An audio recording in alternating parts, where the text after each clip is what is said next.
Good evening, Luzon, Visayas at Mindanao. Magandang gabi sa inyong lahat. Ito na naman ang ating usapan bago na namang issue. Atin pong pinapatunayan. Beyonce, anong ginawa? Totoo na ba? Piniwan na. Itong si Doc, kumalas na. Mama Hansel, natawa na. Ano ang totoong dahilan? Nagbago ang isip ni Nanay Hansel, Beyonce, dahil sa sulsol at pang-aapi. Nagbago na itong dalawa. At ang katotohanan, ito makita natin, payag ni Nanay Hansel.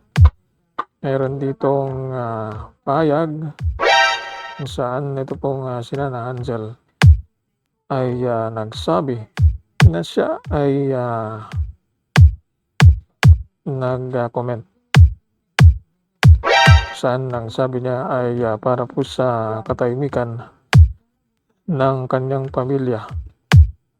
Hindi po na kami tinitigilan. Gusto na po namin nang matapos ang pangbababoy po sa amin. Sino ang tinutukoy? Ito ba ay panig ni Dr. Love? Ito po na misinterpret dahil nang una ay sabi ito ay tumatungkol ito po kay Kuya Bal. Balit merong sinabi na ito daw ay patungkol na dito sa grupo ni Doc Love. Kaya ito ang mangyayari niya to. Natawa na itong si Mama Hansel at Beyonce. Kalingap, forever Kalingap, hindi iwan ng Kalingap at mananatili sa Kalingap. Natawan at na-realize na itong si Doc Love ay karoon ng hindi magandang influence sa kanila. Pero ang mangyayari nito ay si Doc Love ay may malaking sponsor. Paano na? Ano na ang mangyayari? Dahil itong grupo ni Dr. Love ay may mga sponsor. Kaya ito ang mangyayari kung mayroong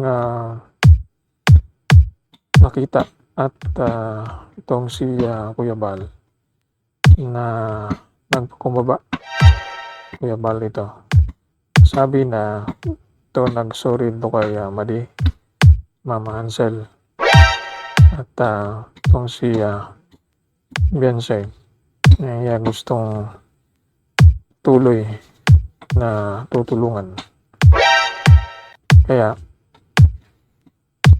ito natin mapapansin at masubaybayan kung ang grupo ni Kuya Bal, Team Kalingap, at may offer itong si Kuya Bal at kay Doc Love ay karoon ba ng reunion o pagkikipagkaisa itong dalawang panig, itong dalawang grupo? Karoon ba ng pagkakasundo para sa katahimikan? Ano ang magiging resulta? O talagang di na, wala ng pag-asa na babalik itong si Doc Love sa Kalingap? Kaya si Beyonce ay patuloy manatili sa Kalingap at na-realize itong nagawa ni Doc Love. Ano naman itong mga sponsor na gumagawa ng kanyang mga plano dito sa pamilya ni Beyonce. Dito makikita na siya ay Mama Ansel nadala ng emosyon, kaya nasabi ito ng mga bagay-bagay na ito pang siya ay nagkaroon ng pagbanggit sa mga live. Itong pagsalita niya tungkol po tapos sinasabi niya na nasa tulpo na sila magkikita ang dala lamang ng emosyon. Kaya ito ay ating subaybayan at pagkatutukan. Sunod na kabanata ng dalawang grupo kung patuloy na magbabanggaan o magpabumaba, kung handang patawarin itong grupo, tanggapin ni Kuya Bal itong si Dr. Love para sa katahimikan. Pero yun nga, hindi natin alam kung ito ay magkaroon pa ng katahimikan dalawang grupo o magbukod-bukod na silang dalawa, ang team Dr. Love, team Guapa at team Kalingap. Beyonce naiipit talaga. Hanggang ngayon kalingap pa siya. Tamang magulang ay doon kasama ito kay Doc Love. Ano ang magiging resulta nito?